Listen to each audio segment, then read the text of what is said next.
What happens when a franchise that's been searching for quarterback stability for over a decade gets so desperate that they're willing to trade for a 37-year-old signal caller coming off the worst season of his career? Welcome to the New York Jets' potential 2025 nightmare scenario, where Kirk Cousins might become their latest expensive mistake.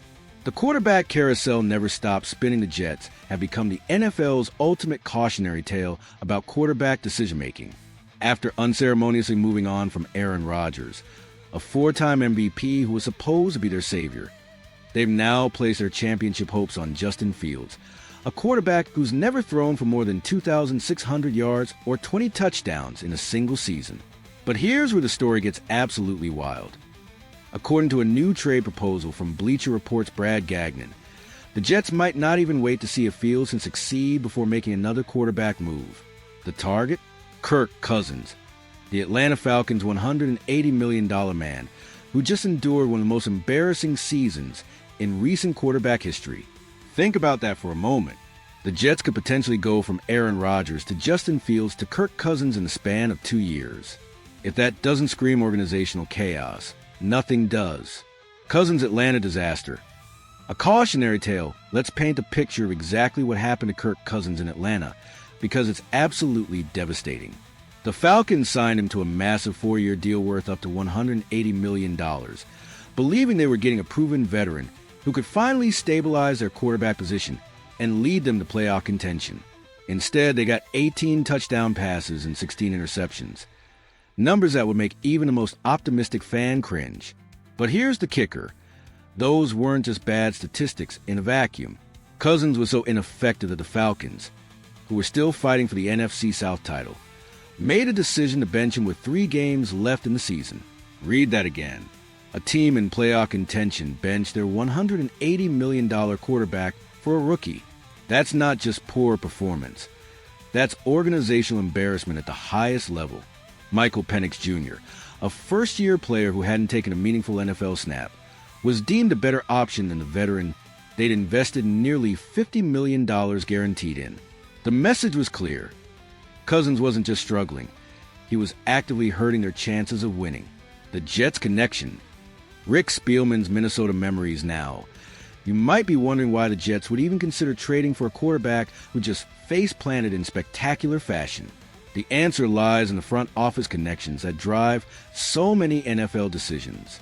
Rick Spielman, the Jets' senior football advisor, has a history with Cousins from their time together in Minnesota. During Spielman's tenure as the Vikings general manager, Cousins put together some of his better seasons, including a 2019 campaign where he threw 26 touchdowns against just 6 interceptions. But here's the problem with nostalgia-driven decisions. They often ignore present reality. The Kirk Cousins that Spielman remembers from Minnesota is not the same quarterback who struggled mightily in Atlanta. Age, declining arm strength, and reduced mobility have all taken their toll on a player who was never particularly dynamic to begin with. The Justin Fields experiment. Make or break time. Before we dive deeper into the Cousins speculation, let's examine the Justin Fields situation, because it's absolutely crucial to understanding why this trade proposal even exists. Fields arrives in New York with a mixed resume that reads like a tale of 2 quarterbacks. On one hand, he went 4-2 as a starter with Pittsburgh last season, showing flashes of the athleticism and arm talent that made him a first-round pick. On the other hand, his overall NFL record stands at a dismal 14-30, and he's never proven he can consistently lead an offense over a full season. The statistics are particularly concerning. In 4 NFL seasons, Fields has never thrown for more than 2,562 yards or 17 touchdowns in a single campaign. For context, that's lower than what many backup quarterbacks produce when given extended opportunities. The Jets are essentially betting their entire 2025 season on the hope that Fields can suddenly figure out what's eluded him throughout his professional career. It's a massive gamble for a franchise that's already wasted years chasing quarterback solutions. The desperation factor. When logic goes out the window, this is where the Cousins trade proposal becomes both fascinating and terrifying. Gagnon's analysis suggests that if the Jets are competitive in spite of Fields by mid-season, they might be willing to trade for an established veteran like Cousins. Let's unpack what competitive in spite of Fields actually means. It suggests a scenario where the Jets' defense and running game are keeping them in a playoff hunt despite mediocre quarterback play. In that situation, the front office might convince themselves that upgrading at quarterback could push them over the top. But here's the fundamental flaw in that logic. If you're competitive despite having mediocre quarterback play, why would you trade valuable assets for a quarterback who just proved he could be worse than mediocre? The financial nightmare, the financial implications of a potential Cousins trade are staggering. The veteran quarterback is still owed significant money on his Atlanta contract, and the Jets will be taking on that burden for a player who turns 37 in August. Even if the Falcons were willing to eat some of Cousins' remaining salary, which is far from guaranteed, the Jets would still be making a massive financial commitment to a declining player. This is the same franchise that just moved on from Aaron Rodgers, partly due to the financial and emotional baggage that came with that situation. The optics would be absolutely brutal. How do you explain to your fan base that you're trading assets and taking on salary for a quarterback who was benched by a team that was trying to make the playoffs? Atlanta's dilemma. The Penix factor from Atlanta's perspective. The Cousins situation presents its own complications. The Falcons invested heavily in the veteran, but they also used a first-round pick on Michael Penix Jr., who showed enough promise to earn the starting job by season's end. The question becomes, can the Falcons comfortably move forward with Penix as their starter? The rookie showed flashes, but he's still largely unproven. If Atlanta has doubts about Penix's readiness, they might be reluctant to trade away their expensive insurance policy, even if that policy comes with significant baggage.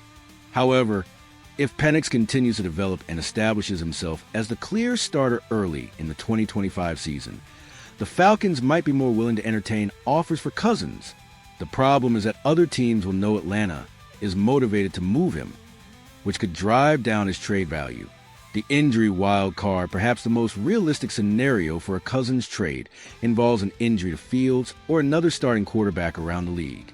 If Fields goes down with a significant injury, the Jets might find themselves desperately searching for a veteran option to salvage their season.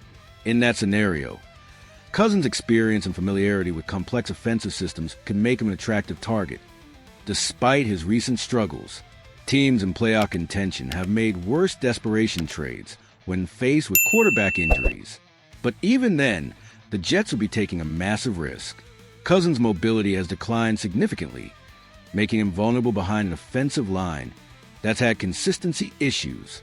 His decision-making under pressure, always a concern, became even more problematic in Atlanta. The broader implications, a franchise in crisis? If the Jets do end up pursuing Cousins, it would represent a damning indictment of their organizational decision-making.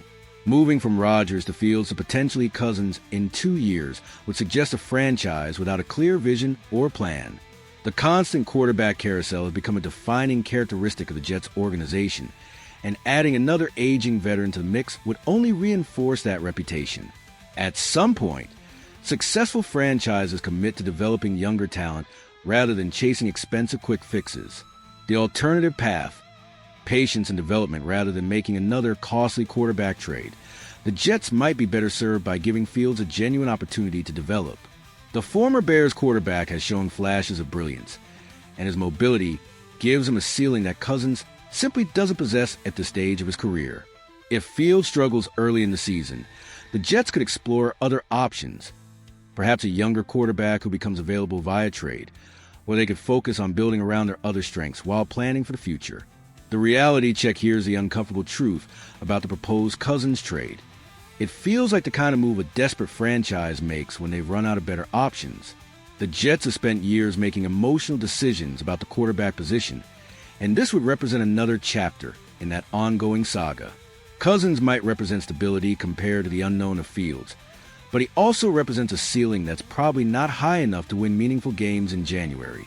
At 37, with declining physical tools and coming off a disastrous season, he's more likely to be a temporary bandage than a long-term solution.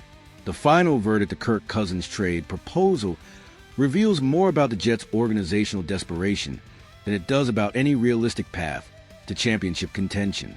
While the connections between Spielman and Cousins provide some logical framework for the idea, the practical reality is far more complicated. The Jets find themselves at a crossroads that will define their franchise for years to come. They can continue chasing expensive veteran solutions that provide short-term stability but long-term limitations, or they can commit to developing younger talent while building a sustainable foundation. The Cousins option represents the former approach, another costly gamble on a declining player who's already proven he can't handle pressure of high expectations. For a franchise that's made too many of these decisions already, it might be time to choose a different path. So here's the million-dollar question for Jets fans. Would you rather see your team take another expensive flyer on a proven commodity who's clearly declining, or would you prefer they finally commit to developing the young talent they already have? The answer to that question might determine whether the Jets remain stuck in mediocrity or finally find a path to sustained success. Share your thoughts in the comments. Are you Team Cousins or Team Fields? And don't forget to hit that like button if you think the Jets need to stop making desperate quarterback moves and start building for the future.